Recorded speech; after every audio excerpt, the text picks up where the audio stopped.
بڑے بڑے سخت سوال زندگی میں آ جاتے ہیں. کئی دفعہ دل نہیں کرتا، دل ٹوٹتا ہے کہ یار یہ والی بات آپ کو نہیں کرنی چاہیے، یہ درست نہیں ہے، یہ انداز ٹھیک نہیں، یہ سوال نہیں بنتا. کسی کو اپنے گناہ کا حساب کیا دیتے، سوال سارے غلط تھے، جواب کیا دیتے. کچھ لوگ ایسے ہوتے ہیں جو مطلب اس جگہ پہ بندے کو لا کے کھڑا کر دیتے ہیں جہاں کٹہرا سا بن جاتا ہے، اور اس آدمی کا حق بھی نہیں ہوتا کہ وہ یہ سوال کرے. لیکن آپ کا منصب ایسا ہے کہ آپ کو برداشت کرنا ہے. آپ ہیں ایسی جگہ پہ جہاں آپ کو اس چیز کو قبول کرنا ہے. آپ کو سمجھنا ہے کہ یار اب میں فائز ایسی جگہ پہ ہوں، اس نے کہہ لیا ہے تو میں کیا کروں. تو میں آپ کی خدمت میں عرض کروں گا کہ کئی دفعہ سخت ترین معاملہ ہو جاتا ہے. فتح مکہ کے بعد نا غزوہ حنین ہوا تھا، بہت سارا مال غنیمت آیا، اور نبی پاک صلی اللہ تعالی علیہ وسلم بیٹھ کر مال غنیمت تقسیم کر رہے تھے. ذوال خویسرہ، پھر جس کی نسل سے خارجی پیدا ہوا. ذرا غور کرنا میں کیا کہنے لگا. یہ آیا اور آتے ہی اس نے پتہ کیا کہا نبی پاک صلی اللہ علیہ وسلم سے. کہنے لگا اے محمد صلی اللہ علیہ وسلم، آپ مال تقسیم کر رہے ہیں، ذرا انصاف سے کیجئے. معاذ اللہ ثم معاذ اللہ، نقل کفر نباشا. یعنی حضور کو کہہ دیا، اللہ کے رسول سے کہہ دیا آپ مال تقسیم کر رہے ہیں غنیمت کا، ذرا انصاف سے کیجئے گا. اللہ اکبر. کوئی نبی پاک علیہ السلام کو کوئی چیز مانے نہیں تھی. اسی وقت حضور فرماتے اس کی گردن اڑا دو، ٹکڑے کر دیتے اسے. اور تیار تھے جناب عمر جیسے لوگ کہ حضور مجھے اجازت دے میں اس کی گردن ماروں. لیکن اللہ کے رسول، بڑا سارا حوصلہ اللہ نے اپنے حبیب کو عطا فرمایا.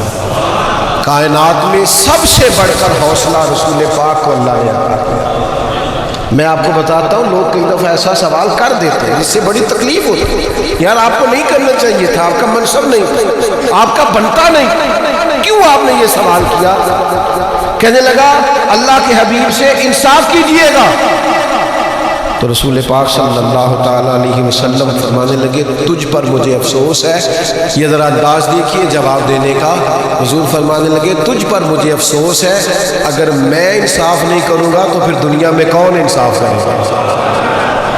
یہ تو منبع ہے انصاف کا، یہیں تو انصاف کے سوتے پھوٹتے ہیں، یہیں سے تو لوگوں کو انصاف کرنا آتا ہے. تو اگر میں ہی نہیں کروں گا تو پھر انصاف. لیکن اگلی بات حضور نے جو کی لوگوں کو سمجھانے کے لیے، حضور سید عالم صلی اللہ تعالی علیہ وسلم فرمانے لگے اللہ تعالیٰ میرے بھائی حضرت موسیٰ علیہ السلام پہ رحم کرے، ان کو اس سے زیادہ ستایا گیا. یہ عذرائے تواضع حضور نے ارشاد فرمایا، حضرت کلیم کو اس سے زیادہ لوگوں نے تکلیف دی. انسان اللہ تبارک و تعالیٰ کا بندہ ہے، اور اس کا وجود، اس کا دل، اس کی روح، ہر چیز اللہ کے دست قدرت میں ہے. جس طرح یہ اپنی مرضی سے دنیا میں نہیں آیا، اللہ تعالیٰ کی مرضی سے آیا. اسی طرح یہ نہیں ہو سکتا کہ جس طرح انسان چاہے اس طرح اس کے اوقات گزرے. محنت کرنا، کوشش کرنا، جد و جہد کرنا اس کی ذمہ داری ضرور ہے، لیکن ہوگا وہی جو رب چاہے گا. اللہ تبارک و تعالیٰ نے انسانی زندگی میں تمام موسم رکھے ہیں. بچپن کا موسم، جوانی کی بہار، بڑھاپے کے اوقات، اپنوں کا ملنا، اپنوں کا بچھڑنا، شادیوں کی خوشیاں اور جنازوں کے غم، یہ سارا کچھ انسانی زندگی کا حصہ ہے. لیکن انسان چونکہ طبعی طور پر کمزور ہوتا ہے، اپنے مزاج کے لحاظ سے بہت ساری جگہوں پہ اس میں ضعف پایا جاتا ہے. تو یہ کرتا یہ ہے کہ جس تسلی کے ساتھ خوشی کو قبول کرتا ہے، اسی طرح کھلے دل کے ساتھ غم کو قبول نہیں کرتا. من چاہی زندگی گزارنا چاہتا ہے، حالانکہ من چاہی زندگی تکلیف کا باعث ہوتی ہے، رب چاہی زندگی انسان کو سکون عطا کرتی ہے۔ اللہ تعالیٰ نے انسان کے ساتھ آزمائشیں رکھی ہیں، جس طرح اللہ تعالیٰ کی طرف سے ملنے والی نعمتوں کو قبول کرتا ہے، اسی طرح اس کی طرف سے آنے والی آزمائشوں کو بھی کھلے دل سے اسے قبول کرنا چاہیے۔ اور یہ بات درست ہے کہ وما اصابکم من مصیبت فبما کسبت ایدیکم، انسان پر کچھ مصیبتیں وہ آتی ہیں جو اس کے ہاتھوں کے کسب کی وجہ سے آتی ہیں۔ بہت ساری قوموں پر عذاب اس لیے آئے کہ انہوں نے بعض گناہ کیے تھے، لیکن یہ یاد رکھیے گا کہ عذاب ہمیشہ گناہوں کی وجہ سے نہیں آتے، تکلیفیں ہمیشہ گناہوں کی وجہ سے نہیں آتی۔ انسان دکھوں میں، مشکلات میں صرف اپنی غلطیوں کی وجہ سے نہیں الجھتا، بلکہ نبی پاک علیہ السلام نے فرمایا ہے اللہ تعالیٰ کسی بندے کو کوئی درجہ دینا چاہتا ہے، اس کے اعمال اس طرح کے نہیں ہوتے کہ اسے درجہ دیا جائے، اللہ اسے کسی مشکل میں ڈال کے اس کے درجے کو بلند فرما دیتا ہے۔ بلندی درجات کے لیے، قرب الہی کے لیے، اللہ تبارک و تعالیٰ کی بارگاہ کی معرفت کے لیے بھی مصائب آتے ہیں۔ آپ دیکھیے نا، نبی پاک صلی اللہ تعالیٰ علیہ وسلم نے فرمایا سب سے زیادہ تکلیفیں انبیاء پہ آتی ہیں، اور فرمایا میں اللہ کا محبوب ہوں، انبیاء کا سردار ہوں، میرے اوپر سب سے زیادہ تکلیفیں آئی ہیں، آزمائشیں آ جاتی ہیں۔ رب فرماتا ہے وَلَنَبْلُوَنَّكُمْ بِشَيْءٍ مِّنَ الْخَوْفِ وَالْجُوعِ، ہم ضرور تمہیں آزمائیں گے کچھ خوف کے ساتھ، کچھ بھوک کے ساتھ، وَنَقْصٍ مِّنَ الْأَمْوَالِ وَالْأَنفُسِ وَالثَّمَرَاتِ، ضرور تمہیں آزمائیں گے پھلوں کی اور جانوں کی کمی کے ساتھ۔ اگر تم اس میں ثابت قدم رہے، شکوے نہ کیے، اپنے رب کی رضا پہ تم راضی رہے، تو وبشر الصابرین، اے محبوب پھر جو میری رضا پہ صبر کرے انہیں میری جنت کی خوشخبری بھی عطا فرما۔ ہم تمہیں ضرور آزمائیں، خوف بھی، بھوک بھی، مالوں اور جانوں کی کمی۔ مومن کی یہ شان ہوتی ہے کہ وہ کسی بھی موقع پر اپنے رب سے شکوہ نہیں کرتا، کسی بھی حال میں اپنے رب کی شکایت نہیں کرتا۔ نبی کریم علیہ السلام نے فرمایا اگر اللہ تعالیٰ کسی بندے کو بیمار کرے اور پھر اس بیماری پر وہ صبر کرے اور آنے والوں سے رب کا شکوہ نہ کرے، تو فرمایا اللہ تعالیٰ نے جو گوشت اسے دیا ہوتا ہے اس سے بہتر گوشت اللہ اسے عطا کر دیتا ہے۔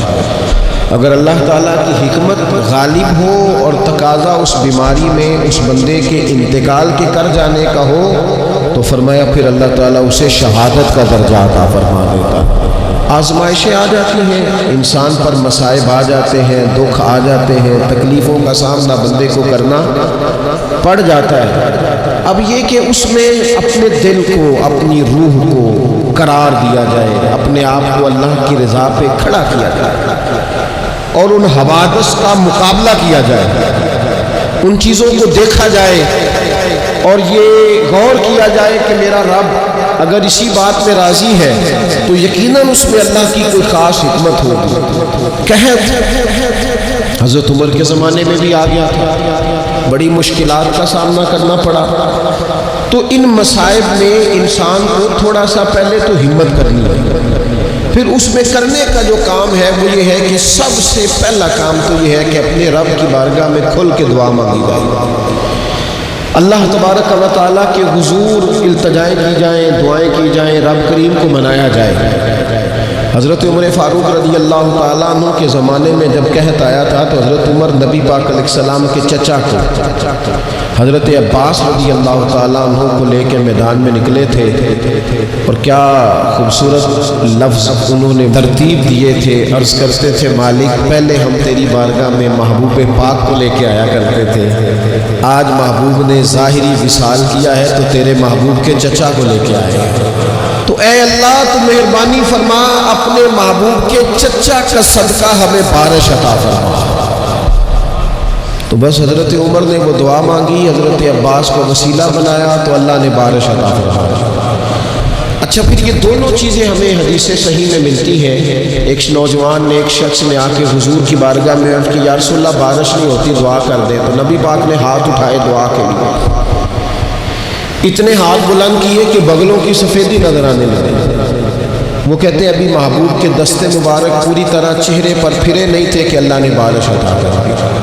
پھر پورا ہفتہ بارش ہوتی رہی کہ لوگوں کو اب بارش کی کثرت کی وجہ سے بعض مسائل بننے لگے، تو وہ پھر حاضر ہوئے، عرض کی یا رسول اللہ دعا فرما دیں، اب تو کچھ مشکلات بڑھنے لگی ہے۔ تو حضور نے پھر ہاتھ اٹھائے، کہے اللہ اپنا فضل نصیب فرما، مہربانی فرما۔ کبھی بارش کی ضرورت ہوتی ہے اور کبھی بارشوں کا کثرت سے ہونا وہ تکلیف کا باعث ہو جاتا ہے بعض جگہوں پر۔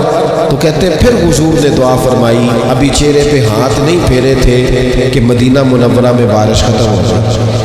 تو سب سے پہلا اور ضروری کام ہمارا آج مزاج بن گیا ہے کہ ہم تبصرے کرتے ہیں، سیاست کرتے ہیں، اس پر بیٹھ کر اب ایک اور دور آ گیا ہے، ویڈیو بناتے ہیں، موبائل چلاتے ہیں، جو کہ بہت بڑا امتحان ہے ہمارے لیے کہ صرف 20 منٹ موبائل کو ہاتھ نہ لگائیں، بہت بڑا امتحان ہے۔ ہو سکتا ہے بہت سارے لوگ بڑی تکلیف میں آ جائیں کہ پورے 20 منٹ گزر گئے، اس پہ ویڈیو بنائیں گے، اس پہ کومنٹس کریں گے، اس پہ یہ کام ہم کرتے ہیں۔ حالانکہ اگر کوئی ایسی مشکل آ جائے تو شریعت نے ہمیں یہ سبق دیا کہ پہلے دعا، پہلے اللہ کی بارگاہ میں حاضری۔ اکبر الہ آبادی نے کہا تھا کہ مصیبت میں بھی اب یاد خدا ہم کو نہیں آتی، دعا منہ سے نہ نکلی، جیبوں سے عرضیاں ہی نکلی۔ ہم محکموں میں درخواستیں دیتے ہیں لیکن دعا کی طرف بڑھتے بڑا خوبصورت کام ہے۔ سب سے پہلے تو یہ کرے کہ وہ جو ہمارے بھائی تکلیف میں ہیں، مجبوری میں ہیں، ان کے لیے اپنے رب کی بارگاہ میں عرض کرے کہ مالک، قدرتوں کا مالک تو تو ہے، ہر چیز تو تیرے دست کرم میں ہے، اور تو کریم اتنا ہے کہ بندوں پہ تو غضب نہیں زیادہ فرماتا، رحمت ہی زیادہ فرماتا ہے، اور تیری رحمت تیرے غضب پر غلبہ رکھتی ہے، اس لیے مالک تو کرم فرما، اور یہ جو لوگ ہیں تو انہیں اپنے فضل سے ہی آسانی عطا فرما تاکہ اس مشکل سے نکل آئے۔ جن دنوں قحط آیا تھا نا مکہ مکرمہ مدینہ طیبہ میں حضرت عمر کے زمانے میں، تو حضرت عمر فاروق فرماتے میں نے بغیر گھی کے کبھی کھانا نہیں کھایا تھا، لیکن میں نے قسم اٹھا لی تھی کہ جب تک سب لوگوں کو راشن کھانا میسر نہیں آتا میں بھی گھی نہیں کھاؤں گا۔ یہ جو اضافی اخراجات ہیں، ایڈوانس گاڑیاں بک کرانا، نئے ماڈل کے موبائل خریدنا، یہ جو ہمارے صرف ناز نخرے ہیں، صرف ان کو تھوڑا سا کلوز کر لو۔ عجیب بات ہے نا، عجیب ظلم ہے نا کہ ایک بچہ رات کو اس لیے کھانا نہیں کھا رہا کہ اس کی مرضی کا پکا ہوگا نہیں، اور ایک طرف میرے ہی وطن میں اس ویڈیو نے بھی میری چیخیں نکلوا دی جس میں ایک بیٹی، اور اس کی عمر بھی بالکل اتنی ہے جتنی میری بیٹی کی عمر ہے، اس سے وہ صحافی پوچھتا ہے پاؤں اس کے ننگے ہیں اور پاؤں پہ کیڑے چڑھ رہے ہیں، تو اس سے پوچھتا ہے پتر کیا چاہیے؟ تو کہتی ہے صرف روٹی کھانی، کوئی مطالبہ نہیں، کوئی مطالبہ نہیں، روٹی دا دکھ نہ پوچھو، یہ روٹی بندہ کھا جا بھی روٹی بندہ کھا جا۔ اللہ کریم نے فرمایا وَتَعَاوَنُوا عَلَى الْبِرِّ وَالتَّقْوَىٰ، جب تقوی اور پرہیزگاری کا معاملہ ہو تو ایک دوسرے کے ساتھ تعاون کرو، ایک دوسرے کے ساتھ تعاون کرو، ایک دوسرے کا آگے بڑھ کے بازو تھامو، خیر کے کاموں میں ایک دوسرے کی مدد کرو، آگے نکلو۔ ہو جاتا ہے کبھی کبھی ایسا کہ ایک بھائی کے پاس بہت زیادہ مال ہوتا ہے، دوسرے کے پاس کم ہوتا ہے، اور نبی پاک صلی اللہ تعالی علیہ وسلم نے ارشاد فرمایا کہ یاد رکھنا اللہ تبارک و تعالی اتنی دیر تک تمہاری مدد کرتا ہے جب تک تم اپنے بھائی کی مدد کرتے رہتے ہو، اللہ تمہارا مددگار رہتا ہے۔ اور یہ جو مسلمان ہوتے ہیں، مومن، کلمہ پڑھنے والے، ان کے بارے میں میرے نبی پاک علیہ السلام نے فرمایا کہ یہ ایک جسم کی مانند ہے، ایک جسم کی طرح ہے مومن ایک جسم کی طرح ہے، جس طرح یہ پورا جسم ہوتا ہے۔ اور حضور نے مثال دے کے بات سمجھائی، فرمایا جسم کا ایک حصہ تکلیف میں ہونا تو سارا جسم اس کا کرب محسوس کرتا ہے، یعنی درد صرف دانت میں ہے لیکن روٹی کھانے کو دل نہیں کرتا، کسی سے بات کرنے کو دل نہیں کرتا، اٹھ کے باہر جانے کو طبیعت نہیں چاہتی، پورا وجود اس کا کرب، اس کی تکلیف محسوس کرتا ہے۔ فرمایا جس طرح ایک جسم کے ایک حصے کو تکلیف ہو، آپ مجھے بتائیے نا، آپ کے دانت میں تکلیف ہے تو کیا کبھی آپ کے دماغ نے کہا ہے کہ ڈاکٹر کے پاس نہیں جانا؟ پیروں نے کہا ہے میں نے نہیں چل کے جانا، یہ تو مسئلہ صرف اور صرف دانت کا ہے، دانت جانے اس کا کام جانے؟ ایسا ہوتا نہیں۔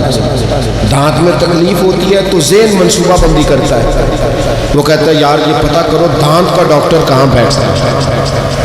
پھر آپ کی زبان ہلتی ہے، معلومات کرتی ہے، پھر آپ کے پیر چل کے وہاں جاتے ہیں، اور پھر آپ اپنے دل سے معافی ضمیر وہاں بیان کرتے، پھر آپ اپنا کمایا ہوا سرمایہ خرچ کرتے ہیں۔ بھئی ایک دانت کو تکلیف ہے تو رہنے دو، سارے جسم کو کام میں کیوں لگایا ہے؟ تو معنی یہ ہے کہ جب جسم کا ایک حصہ تکلیف میں ہو، باقی سارے سپورٹ کرتے ہیں تاکہ وہ ٹھیک ہو جائے۔ تو حضور نے فرمایا میرے سارے مومن ایک جسم کی طرح ہیں۔ سارے مکے سے ہجرت کر کے مدینے آئے، گھر بار پیچھے رہ گئے، جائیدادیں پیچھے رہ گئی، کاروبار پیچھے رہ گئے، حضور نے فرمایا تم بھائی ہو۔ لیکن وہ صحابہ تھے نا، انہوں نے بھائی بھائی اپنے آپ کو صرف تقریروں میں نہیں سمجھا تھا، انہوں نے اپنے آپ کو بھائی بھائی صرف محفلوں کے نعروں میں نہیں سمجھا تھا، انہوں نے اپنے آپ کو بھائی بھائی صرف ادیب شاعر کی شاعری میں نہیں سمجھا تھا، وہ من سے ان کی آوازیں آتی تھی ہم سچ مچ کے بھائی ہیں، انہوں نے طے کر لیا تھا کہ ہم بھائی ہیں۔ لہذا جب حضور نے کہا نا آپ تمہارے بھائی وہاں سے ہجرت کر کے آئے ہیں تو ان کی مدد کرو، تو پھر انہوں نے صحیح والا بھائی سمجھا، دھاگا رکھ کے اپنا گھر تقسیم کر کے آدھا اپنے بھائی کو دیا، کاروبار بانٹ کے اپنے بھائی کو دیا، جس کے پاس 4 اونٹ تو اس نے 2 اپنے بھائی کو دے دیے، چلتے کاروباروں میں بھائیوں کو شریک بنا لیا۔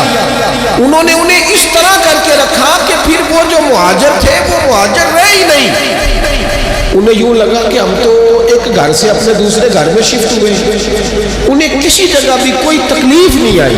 لیکن امیر آدمی غریب کو بھائی سمجھنے کو تیار ہوتا نہیں، تگڑا بندہ چھوٹے کے قریب جانے کے لیے راضی ہوتا نہیں، جب تک وہ خاص ذہن نہ بنے جو ذہن ہمیں رسول پاک صلی اللہ علیہ وسلم نے عطا کیا، اتنی دیر تک انسان اس مقام تک پہنچ نہیں سکتا جہاں وہ اپنے بھائی کے لیے خیر کا معاملہ کرے۔ تو ایک تو یہ کہ ہمیں آگے بڑھنا چاہیے، ان لوگوں کو اپنا بھائی جاننا چاہیے۔ چوتھی بات، اسلام کے اندر نا ہر ذی روح کے ساتھ نیکی کرنے کا اجر ہے، ہر تر جگر والے کے ساتھ نیکی کرنے کا ثواب ہے۔ اسلام کے اندر جو تر جگر رکھتا ہے، جس کے وجود میں روح ہے، اس سے نیکی کریں اجر ملے گا، صحیح حدیث میں موجود ہے نا۔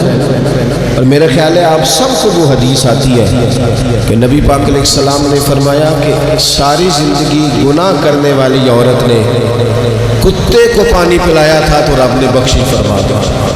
کتا حلال جانور بھی نہیں، کتے کو پانی پلایا، ساری زندگی کے گناہ تھے، اللہ نے معاف کر دیا۔ کوئی بھی تر جگر والا ہو، آپ مجھے بتائیے ایک کتے کو پانی پلانے سے رب معاف کرتا ہے، تو اگر وہ کسی انسان کی خدمت کرے اور نرا انسان نہیں مسلمان، اور نرا مسلمان نہیں مدینے والے کا غلام، رسول اللہ کا کلمہ پڑھنے والا، اس کے ساتھ نیکی کرنے سے اللہ کتنا اجر عطا فرمائے۔ تو عزیز بھائی، مخلوق خدا سے جب لوگ پیار کرتے ہیں، جب لوگ محبت کرتے ہیں، اور جب ہمارے دل نرم، ہمیں نا مادہ پرست بنایا گیا ہے کچھ عرصے سے، ہمارا ذہن بنا دیا، اور یہ ڈھیر سارے لوگ ہیں جو تقسیم کرتے ہیں ذہنوں کو، ڈھیر سارے لوگ، اس میں بعض مذہبی لوگ بھی شامل ہیں اللہ ماشاءاللہ، جو ذہن تقسیم کرتے ہیں، چھوٹی چھوٹی اپنے لالچ کے لیے لوگوں کو ایک دوسرے سے دور کرتے ہیں۔ یہ تقسیم کار ہمارا عام حصہ ہے، عام جز ہے۔ یاد رکھنا، جب قومیں مادہ پرست ہو جاتی ہے نا، جب وہ ہر چیز کو پیسے میں تولتی ہے اور پہلے اپنا نفع دیکھتی ہے، پھر وہ معاشرہ انسانوں کا معاشرہ نہیں رہتا، وہ تاجروں کا معاشرہ ہوتا ہے۔ وہاں ہر چیز سیل ہوتی ہے، بیچی جاتی ہے۔ دوستو، قلبی طور پر جب دلوں میں گنجائش ہوتی ہے، جب ہمارے دلوں میں وسعت ہوتی ہے، جب ہمیں پیار کرنا آتا ہے، 2 آدمیوں کا کھانا 3 آدمی کھا سکتے ہیں، شرط یہ ہے کہ وہ تیسرے کو بٹھانے کی وسعت رکھتے ہوں۔ 4 آدمیوں کا کھانا 5 آدمی کھا سکتے ہیں، شرط یہ ہے کہ ان کے دلوں میں گنجائش موجود ہو۔ یاد رکھنا، ایک چھت کے نیچے ایک ہی گھر کے اندر 4-5 خاندان گزارا کر سکتے ہیں، شرط یہ ہے کہ ان کے دلوں میں گنجائش موجود ہو۔ شرط یہ ہے کہ وہ قلبی کیفیات وہی رکھیں۔ لیکن ہمیں نہ کچھ مست سا کر دیا گیا ہے اپنی اپنی دنیا داری میں، کچھ محب سے، کچھ اس طرح کا ماحول بنا دیا کہ مجھے کیا لینے دیں مجھے مذہبی لوگ اتنے لاکھ کی محفل نار، اتنے لاکھ کا عرس، اتنے لاکھ کی فلانی شہر۔ او خدا کے بندو، کچھ دیر کے لیے چھوڑ لو، کچھ دیر کے لیے مہربانی کر لو، اور دیکھو تو صحیح ضرورت کس چیز کی زیادہ ہے۔ چلو کوئی تو گنجائش پیدا کرو زندگی میں، کہیں کسی ایک چیز کو روک لو۔ مستحب کا اور واجب کا فرق ہی نہیں سمجھتے۔ اقبال کہنے لگے، یہ کسی شوق نے لکھ دیا یہ جملہ محراب مسجد پر کہ یہ ناداں گر پڑے سجدے میں جب وقت قیام آیا۔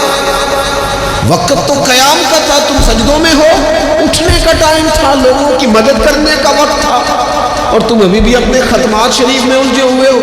کل 10واں چیلم مستحب ہے، 2 آدمی بیٹھ کے ختم دلا لیں، ہو جاتا ہے۔ یہ باقی کا لاکھوں روپے کا مال ان جگہوں پہ پہنچایا جائے جہاں ضرورت ہے۔ محفل نعت آپ کے محلے کا نوجوان بھی نعت پڑھ سکتا ہے، مقامی خطیب کو بھی تقریر آتی ہے، ہر جمعے کرتا ہے، اور بڑے کام ہے کرنے والے، لیکن وہ بس ٹھیک ہے، ہم جہاں لگ گئے وہاں سے ہلنے کو تیار ہی نہیں۔ ایک مخصوص سا مزاج بنا لیا، اس سے باہر آنا ہی نہیں چاہتے، پسند ہی نہیں کرتے۔ تو اپنی زندگی کے اندر وسعت پیدا کرے، اپنے دل میں وسعت پیدا کرے۔ یاد رکھے، جب بندہ کسی کے بچوں کا سوچتا ہے تو اللہ اس کے بچوں پر فضل فرماتا ہے۔ جب انسان کسی کا گھر آباد کرتا ہے، رب اس کا گھر آباد کرتا ہے۔ حضرت ابوبکر صدیق فرمایا کرتے تھے، تو اللہ کے دین کی خدمت میں لگ جا، تیرا ذاتی کوئی کام رب رکنے نہیں دے گا، وہ سارے تیرے کام ہوتے رہے۔ ہم کیا سمجھتے ہیں کہ تگڑی تقریروں سے لوگوں کو قریب کر لیں گے؟ کہ ہم کیا سمجھتے ہیں کہ بڑے بڑے پوسٹر لگائیں گے محفلوں کے تو لوگوں کو؟ ہم کیا سمجھتے ہیں حساب صرف نمازوں کا ہونا ہے؟ ہم کیا سمجھتے ہیں کہ حساب صرف ہم سے سجدوں کے بارے میں پوچھا جائے گا؟ یہ بھی سوال ہوگا، یہ بھی صحیح بخاری مسلم میں موجود ہے، صحیح حدیث میں موجود ہے کہ رب فرمائے گا، او بندے میں بھوکا تھا تو نے مجھے روٹی نہیں کھلائی، میں پیاسا تھا تو نے پانی نہیں پلایا، کپڑوں کی حاجت تھی تو لے کے نہیں آیا، بیمار تھا تو نے تیمارداری نہیں کری۔ مالک تو کھانے سے پاک، پینے سے پاک، پہننے سے پاک، بیماری سے پاک۔ تو رب کریم فرمائے گا، وہ جو تیرے پڑوس میں بندہ بیمار تھا تو میں ہی تو تھا نا، وہ جو تیرے پڑوس میں آدمی بھوکا تھا تو بندہ تو میرا ہی تھا نا، وہ جو تیرے دائیں بائیں لوگوں کو حاجت تھی تو وہ میرے ہی بندے تھے۔ خدا کے بندے تو ہیں ہزاروں، بنوں میں پھرتے ہیں مارے مارے، میں اس کا بندہ بنوں گا جس کو خدا کے بندوں سے پیار ہوگا۔ کچھ نہ تھوڑا سا اپنے دلوں میں وہ کیا بات کی تھی ساگر نے، اس نے کہا تھا کہ یہی ہے ذوق عبادت کی انتہا ساگر، وہ غم حیات کے ماروں کا احترام، یہ جو غم حیات کے مارے ہیں ان کا احترام کرو۔ 100 گھر تھا مدینہ شریف میں، امام ابو نعیم نے اس کو لکھا ہے۔ ہمارے ہاں بھی لوگ افطاری کراتے ہیں، سیاسی افطاری رمضان میں، سیاسی افطاریاں جن سے ہمیں کام نہیں پڑتا، جن سے ہمیں کل کو کام نکلوانا ہو تو ان کی روٹی پکائی جاتی ہے۔ سیاسی ولیمے، سیاسی دعوتیں، سیاسی لوگوں کے اجتماعات، VIP کے لنگر، یہ ہمارا کلچر بن گیا، یہ ہمارا مزاج بن گیا۔ اور نبی پاک علیہ السلام نے فرمایا، لعنت اس دعوت پر، جس میں امیروں کو بلایا جائے اور غریبوں کو نظر انداز کیا جائے، وہ تو ملعون دعوت ہے۔ 100 گھر پورا تھا مدینہ منورہ میں، جس میں 3 وقت کا کھانا، بچوں کے کپڑے، اگر کوئی بیمار ہو جاتا تو دوائیاں، اور دے کون جاتا ہے اللہ ہی بہتر جانتا ہے۔ ایک نقاب پوش آتا تھا، دروازے پہ دے جاتا تھا، نام پوچھتے تھے تو ناراض ہو جاتا تھا، اور یہ ایک دن کام نہیں ہوا، سالوں یہ کام جاری رہا، پتہ ہی کوئی نہیں کون دے جاتا ہے، کوئی خبر ہی نہیں۔ پھر اچانک 2-3 دن ہو گئے، وہ لنگر آنا بند ہوا، وہ اخراجات اٹھانے ختم ہوئے۔ اب لوگ ایک دوسرے سے پوچھنے لگے کہ وہ کھانا تیرے گھر بھی نہیں آیا، تیرے گھر بھی نہیں آیا، پتہ کرو کب سے نہیں آیا، پتہ کرو کب سے نہیں آیا۔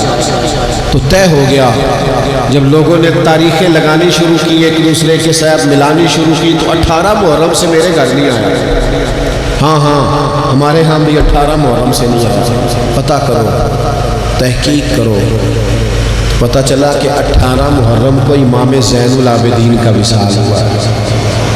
سیدہ پاک کا یہ شہزادہ، امام حسین کا کربلا میں بچ جانے والا یہ جانشین، ایک 100 گھروں میں، اور تھوڑی سی آبادی، 100 گھروں میں 2 وقت کھانا، اور اپنے کندھے پہ توڑا رکھ کے، لنگر کی بوری رکھ کے پہنچا کے آتے، اور چہرے پہ نقاب ہوتا، کوئی پوچھتا نام کیا ہے تو ناراض ہو جاتا۔ 100 گھروں میں کھانا جاتا۔ ان کے وصال کے بعد جب غسل دیا جا رہا تھا تو موٹے موٹے نشان تھے کمر پہ۔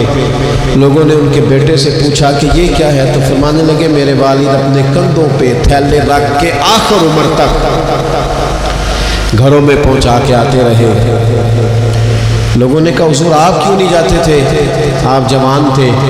تو آپ کے شہزادے کہنے لگے میں کہتا تھا ابا جی سے کہ میں نہ چلا جاؤں، تو فرماتے تھے پتر اگر تو جائے گا تو پھر تجھے اس غریب کا نام بھی بتانا پڑے گا، میں تیرے سامنے پردہ نہیں کھول سکتا، یہ میرا اور میرے رب کا راز ہے۔ اس چپکے کے ساتھ، اس محبت کے ساتھ حضرت امام زین العابدین رضی اللہ تعالیٰ عنہ خدمت کرتے۔ اللہ تعالیٰ نے ہمارے نبی پاک صلی اللہ تعالیٰ علیہ وسلم کو بے شمار اور لاتعداد عظمتوں، نعمتوں، سعادتوں اور بلندیوں سے سرفراز فرمایا ہے۔ ان میں سے حضور علیہ السلام کی ایک عظمت اور ایک بلندی یہ ہے کہ وَإِنَّكَ لَعَلَىٰ خُلُقٍ عَظِيمٍ، فرمایا محبوب بے شک آپ عظیم اخلاق پر ہیں، آپ کے خلق، آپ کی خو بڑی عظیم ہے۔ اخلاق کا مطلب انسان کے جمیع اخلاقیات، اس کے رویے، اس کا لہجہ، اس کے معاملات، یہ سارے اخلاقیات میں شامل ہیں۔ دیانتداری بھی اخلاقیات ہے، سچ بولنا بھی اخلاق ہے، کنجوسی اور بخیلی سے بچنا بھی اخلاق ہے۔ انسان تمام رذائل سے اپنے آپ کو محفوظ رکھے، اچھی عادات، اچھا رویہ، اچھی سوچ، اچھا لب و لہجہ، لوگوں کے حق میں خیر خواہی کا جذبہ، دوسروں کے لیے اس کی طبیعت کے اندر اچھے جذبات، یہ سارا اخلاقیات کا معاملہ ہے۔ نبی کریم صلی اللہ تعالیٰ علیہ وسلم نے اپنی تشریف آوری کے جو مقاصد خود بیان فرمائے، ان میں سے سرکار نے ایک بڑا مقصد یہ بیان فرمایا کہ میں تمہارے اخلاق کی تکمیل کرنے کے لیے دنیا میں آیا ہوں۔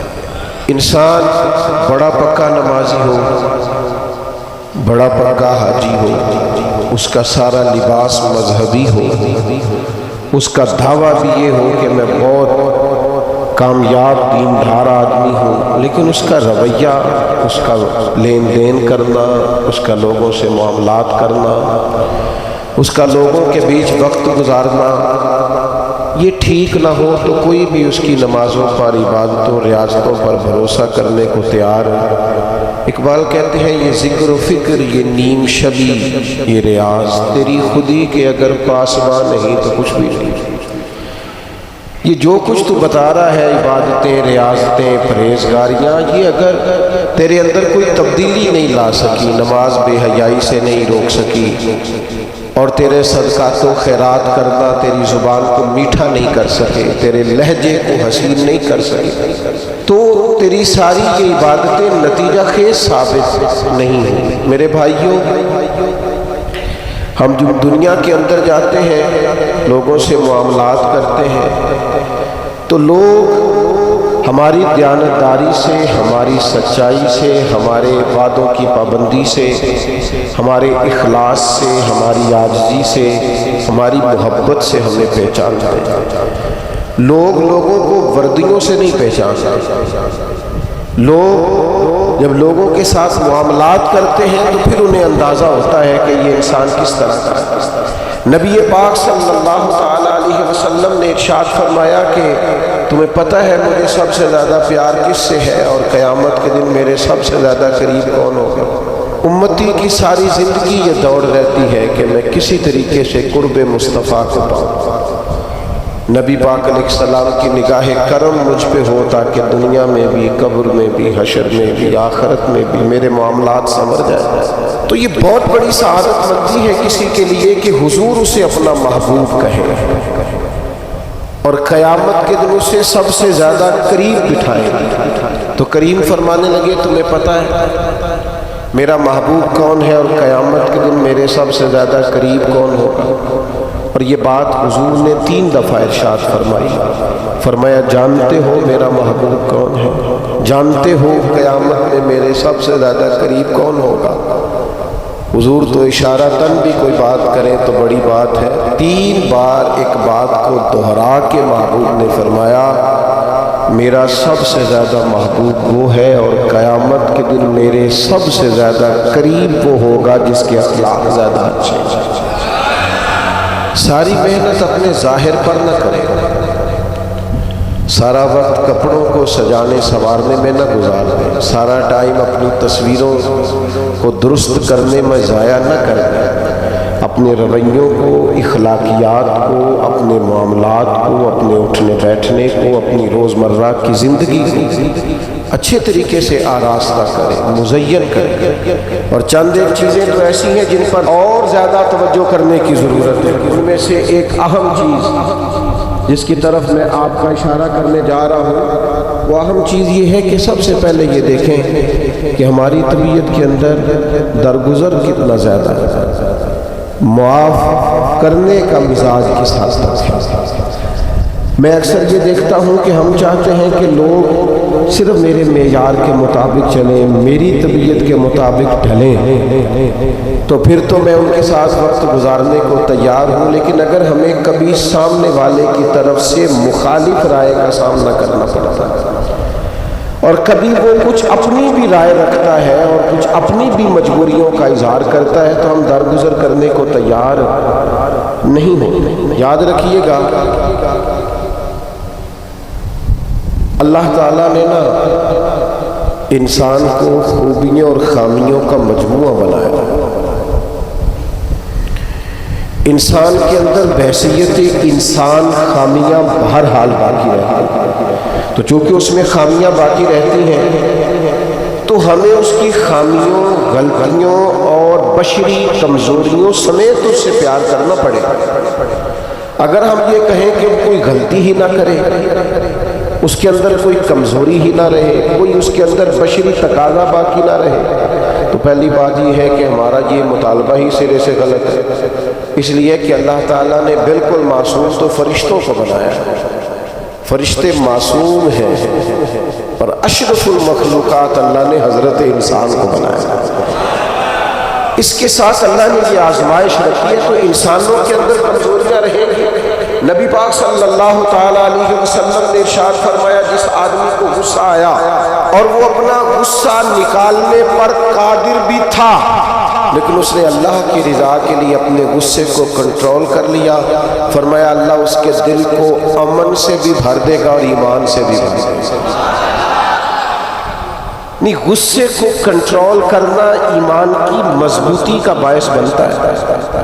ہوں گے کچھ لوگ بیچارے جو کمزور ہوں گے، کچھ نہیں کہہ سکتے، آپ کا غصہ سہتے ہوں گے، یا کچھ ایسے لوگ ہوں گے جو آپ سے محبت بے پناہ کرتے ہوں گے، اس لیے آپ کا غصہ برداشت کرتے ہوں گے، لیکن حضور نے جو ہمیں اخلاقی رویے سکھائے ہیں ان میں تو محبوب نے فرمایا وہ پہلوان ہے جو اپنے آپ پر کنٹرول کرے، اپنے آپ کو قابو میں رکھے، اپنے غصے کو، غیظ و غضب وہ ذرا سنبھال کر رکھے۔ ہم اپنے آپ پر کنٹرول نہیں رکھتے، بہت ساری باتیں ہیں جو ہم کر لیتے ہیں، لیکن چونکہ مومن ہیں، حضور علیہ السلام کے غلام ہیں، مجھے اچھی طرح پتہ ہے کہ سینکڑوں ہزاروں لوگ ایسے ہیں جن کو بعد میں پچھتاوا ہوتا ہے کہ مجھے یہ بات نہیں کرنی چاہیے، مجھے اس طرح کا رویہ نہیں رکھنا چاہیے۔ کچھ بولیاں بول لیتے ہیں، لیکن چونکہ اندر ایک مومن بستا ہے، حضور کا غلام بستا ہے، تو پھر دل پچھتاتا ہے، سینے میں بات کھٹکتی۔ میرے بھائی بہت پہلے سے اپنے اوپر کنٹرول کریں، اپنے آپ کو غیظ و غضب سے، ناراضگی والے جملے بولنے سے بچائیں۔ ہاں بالکل ناراض نہ ہونا بھی زیادتی ہے، ناراض ہونا بھی چاہیے اور بڑا زبردست ہونا چاہیے، سخت شدت کے ساتھ غصہ کرنا چاہیے، پر کب؟ جب اللہ کی حدوں کو توڑا جائے، جب شریعت کی مخالفت کی جائے اور بے جا دین کی باتوں کو چھوڑا جائے، اللہ کی رضا کے لیے ناراض ہو۔ سیدہ طیبہ طاہرہ حضرت عائشہ صدیقہ رضی اللہ تعالیٰ عنہ فرماتی ہیں کبھی اپنی ذات کے لیے حضور ناراض نہیں ہوئے، لیکن اگر اللہ کی حدیں توڑی جاتی تھی تو ناراض ہوتے تھے۔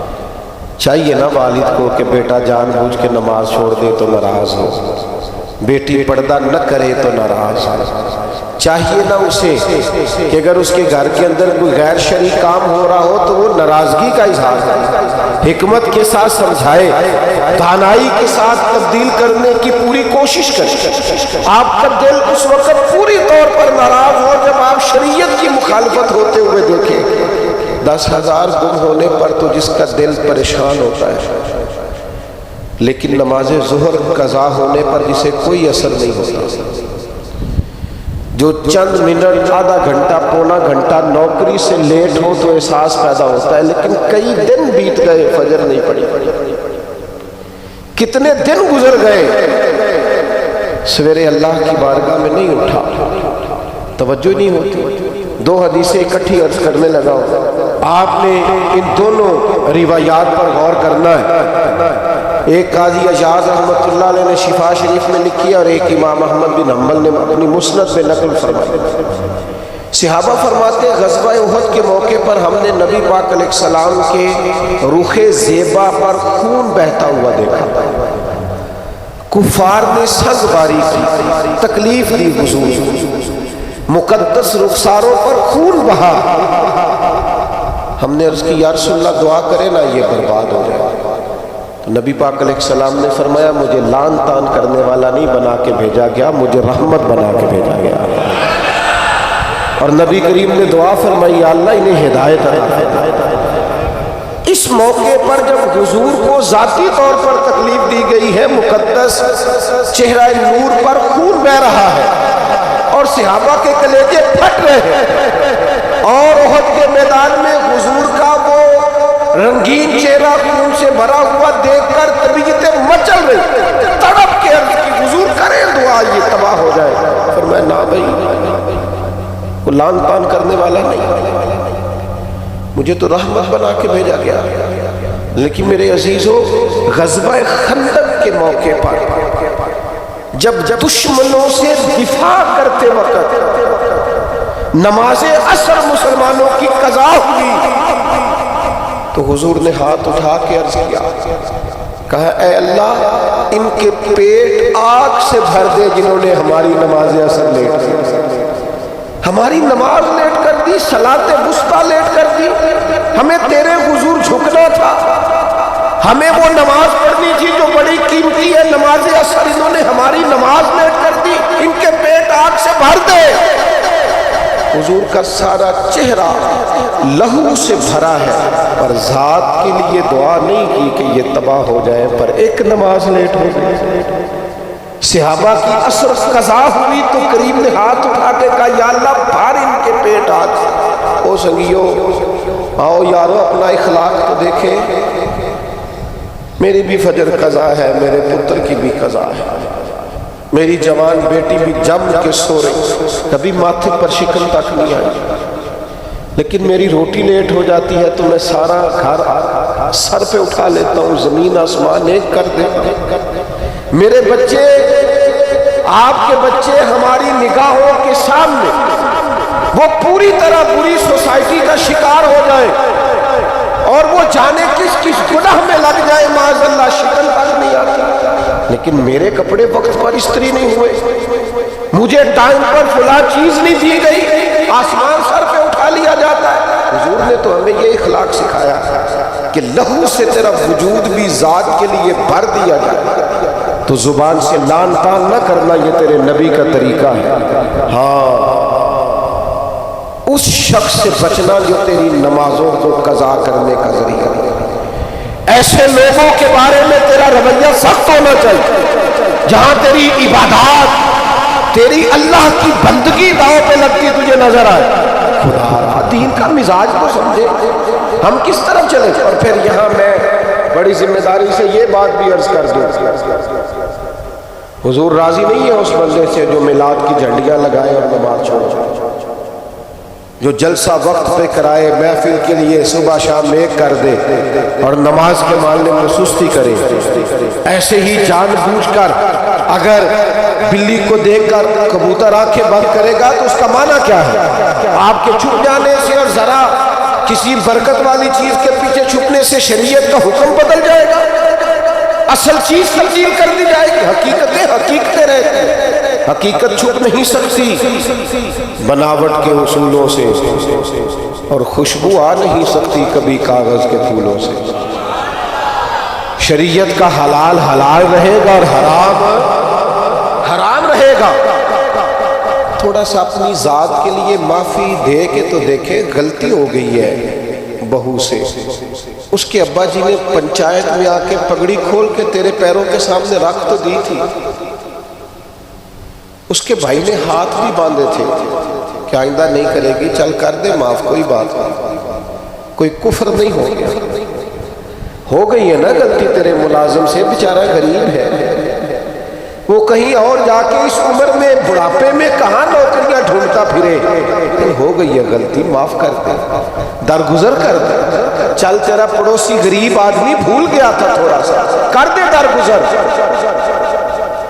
لیکن ہم اس معاشرے اور سوسائٹی میں رہتے ہیں جہاں ہر وقت جج بنے رہنے کا شوق ہے لوگوں کو، فیصلے کرنا اور مطلق الاعنان بن کے کرنا، اور بس جی بس میں نے کہہ دیا ہے، اب دوبارہ سے میں کسی کی بات نہیں سنتا۔ ہم اس سے ناراض نہ ہو گئے تو یہاں تو مسجد کی کمیٹی کا صدر کسی سے کنٹرول نہیں ہوتا، سارا کچھ بگڑتا ہے تو بگڑ جائے، الا ماشاءاللہ، ہمارا مزاج ہے۔ ماں بدولت نے جو کہہ دیا وہ ہو کے رہے گا۔ پتھر برسانے والے، تکلیفیں دینے والے، اذیتیں دینے والے حضور کے سامنے گردنیں جھکائے کھڑے تھے، بتاؤ بھائی تمہارے ساتھ کیا سلوک کروں؟ فتح مکہ کے دن اعلان ہو رہا، انہوں نے پتہ کیا کہا؟ انہوں نے میرے محبوب کے عظمتوں والے باپ کا ذکر چھیڑ دیا، کہنے لگے آپ بھی بڑے ہی کریم ہیں، اور آپ کے والد عبداللہ بھی بڑے ہی کریم تھے، بڑے کریم باپ کے بیٹے ہیں آپ، وہ بڑے کریم تھے۔ نبی پاک علیہ السلام نے فرمایا اگر تم نے یہ کہا ہے تو جاؤ، پھر تم پر کوئی بدلہ نہیں، تمہارے ساتھ وہی سلوک کرنا ہے جو جناب یوسف نے مصر آئے ہوئے بھائیوں کے ساتھ کیا۔ انہوں نے کنویں میں پھینکا تھا اور جناب یوسف نے سینے سے لگا لیا تھا، لہذا تمہارے ساتھ وہی کچھ کرنا ہے۔ وہ لوگ حضور نے انہیں معاف کر دیا۔ میں اگر ایک جملہ کہوں تو شاید آپ کو اچھا لگے اور آپ کہیں کہ یہ جملہ کوئی کسی اچھے ادیب نے اور کسی اچھے دانشور نے بڑی اچھائی سے کہا ہے۔ حضور نے انہیں معاف کر کے رہا کر دیا، پر وہ قیامت تک کے لیے میرے نبی کی زلف کے قیدی بن گئے۔ فرمایا جاؤ نا جاؤ، میں نے تمہیں رہا کیا۔ نبی پاک علیہ السلام نے انہیں رہائی دی اور انہوں نے بلند آواز سے کلمے پڑھنے شروع کر دیے۔ وہ سارے حضور کی زلف نازنی کے غلام ہو گئے۔ معاف کر کے کسی کو غلام بنایا جا سکتا ہے، بدلہ لے کر غلامیاں نہیں ہوتی، محبتیں پروان نہیں چڑھا کرتی، لیکن وہ ہماری طبیعت ہے نا، مزاج ہے۔ ایک تو معاف کریں۔ دوسری بات، ہمارے جو ماتحت لوگ ہیں نا، ماتحت، ان کے بارے میں اپنا رویہ ٹھیک ہے۔ جن لوگوں کو اللہ تعالیٰ نے پیسے دیے ہیں نا، یا مالک نے انہیں کوئی عہدہ دے دیا ہے، یا ان کے پاس کوئی 10 20 50 200 لوگ کام کرتے ہیں، وہ تھوڑا سا سوچیں کسی وقت بیٹھ کے کہ میں آج ایک فیکٹری کا آنر بن کر اور ایک ادارے کا سربراہ بن کے بیٹھا ہوا ہوں، اگر کل مجھے وہاں کھڑا ہونا پڑ جائے جہاں مزدور کھڑے ہیں تو پھر میرا حال کیا ہوگا؟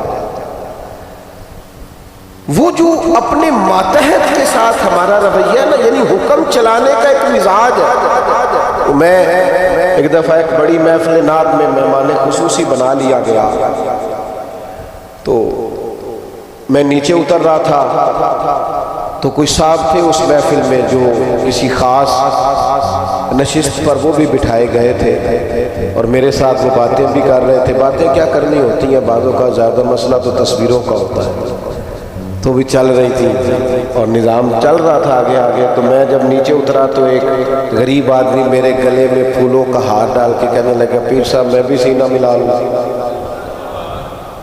تو ان سے سینہ جو ملا تو میرے کان میں کہنے لگے، وہ جو آپ کے ساتھ کان میں ہنس ہنس کے باتیں کر رہا تھا، محفلیں بڑی بڑی کراتا ہے، اسے کو مزدوروں کا حق بھی صحیح ادا کیا کرے، آج بھی کیتی جاندے ہو تے لہو بھی پیتی جاندے ہو، کھو کے مال یتیماں دا بھیج مسیتی جاندے ہو، تسی پھٹ بھی لاندے سیندے نہیں، ٹوپیاں ہی سیتی جاندے ہو، نفس تے چھری پھیر دے نہیں تے دمبے کیتی جاندے ہو، فرض بھلائی بیٹھے ہو، فرض بھلائی بیٹھے ہو، فرض بھلائی بیٹھے ہو، ایویں ہی نفلاں نیتی جاندے ہو، اور دسو تے سے بلے شانو ایک ہی کیتی جاندے ہو۔ عجیب مزاج ہے۔ نوافل کبھی ترجیح اس طرح نہیں ہونی چاہیے کہ فرض پیچھے رہے، بہرحال جس کا جو حکم ہے وہ بات وہی آنی چاہیے۔ اپنے ماتحت کے حق میں ایک شخص نے حضور سے پوچھ لیا، ایک صاحب نے عرض کر ہی دیا، انہوں نے بات ہی کر دی، عرض کی، یہ سنن ابو داؤد شریف میں موجود ہے، کہ یا رسول اللہ میرا ملازم بڑی غلطیاں کرتا ہے، آخر کتنا کو معاف کرو؟ کوئی حد بھی ہوتی ہے، بڑی غلطیاں، بڑی کوتاہیاں، بڑی کمزوریاں، تو اس نے گن کے معاف کرنے کے لیے، حضور کتنی بار معاف کروں؟ آخر بعض لوگ بعض باتیں جھل ملا کے کرتے ہیں نا، حضور آخر کتنا کو معاف کروں؟ نبی کریم علیہ السلام نے گویا فرمایا، اگر تو نے گن کے پوچھا ہے نا تو چل اس طرح کر، ایک دن میں 70 بار تو معاف کیا کر۔ ایک دن میں کتنا معاف کرنا ہے؟ تجربہ تو کریں کہ کیا ہم نے کبھی 7 دفعہ بھی معاف کیا ایک دن میں؟ حضور نے فرمایا 70 دفعہ معاف کر۔ اور ایک شخص کو تو نبی کریم نے ان لفظوں سے تنبیہ فرمائی، فرمایا تیرے غلام پر جتنا تجھے حق حاصل ہے نا تیرے اختیار میں، تیرے رب کو اس سے کئی گنا بڑھ کے تیرے اوپر اختیار ہے۔ یا رسول اللہ ان کا کرے کیا؟ تو نبی پاک نے فرمایا اپنے غلاموں کو اس طرح رکھنا، یہ جو بڑی بات کرتے ہیں نا انسانی حقوق کی، وہ ملازم اصول دے رہے ہیں کہ نوائیے، میں کدی واری پایا نوائیے لہذا، تو بھئی آپ کو بغیر جو نہیں پہنا تھا وہ دینا چاہیے تھا نا، ملازم کو نیا خرید کے دیتے نا۔ یہاں تو لوگ زکوٰۃ بانٹتے اپنے ملازموں پہ، تو سیاسی زکوٰۃ بانٹتے، ہاں اس کو پیسے جو وقت وہ وقت کام آ جائے، تھوڑی تھوڑی کر کے وہاں بانٹو، جب ٹائم ملے گا تو بلا لیں گے، خوب کرے ہم سے تھوڑا سا گلا بھی سن لے، گولی اگر چیک کر دی ہے پر ہو سکتا ہے شفا ہو۔ ہر دینی کام میں بھی سیاست کرتے ہو، ذات کے لیے استعمال کرتے ہو، سنو یہ میرے نبی پاک کا اخلاق ہے۔ یا رسول اللہ غلاموں سے کس طرح گزارا کرے؟ فرمایا جس طرح کا خود کھانا اسی طرح کا انہیں بھی کھلانا، جس طرح کا خود پہننا اس طرح کا انہیں بھی پہنانا، سیاستہ میں موجود ہے۔ اور فرمایا ان کی طاقت سے بڑھ کر کبھی انہیں کام نہ بتانا۔ اور میرے محبوب کے غلاموں نے تو اس طرح عمل کیا کہ حضرت ابو ذر غفاری جیسے سردار اپنے گھر سے نکلے تو غلام ساتھ تھا، سامنے سے ایک سردار دیکھ کے حیران ہو گیا، کہنے لگا ابو ذر یہ کون ہے؟ تو میں میرا غلام ہے۔ کہا حد ہو گئی یار، اس کے کپڑے قیمتی ہیں اور تمہارے کمزور ہیں، یہ انقلاب کیسے آیا؟ تو جناب ابو ذر غفاری فرمانے لگے یہ میرا انقلاب نہیں، یہ محمد عربی کا دیا ہوا انقلاب ہے۔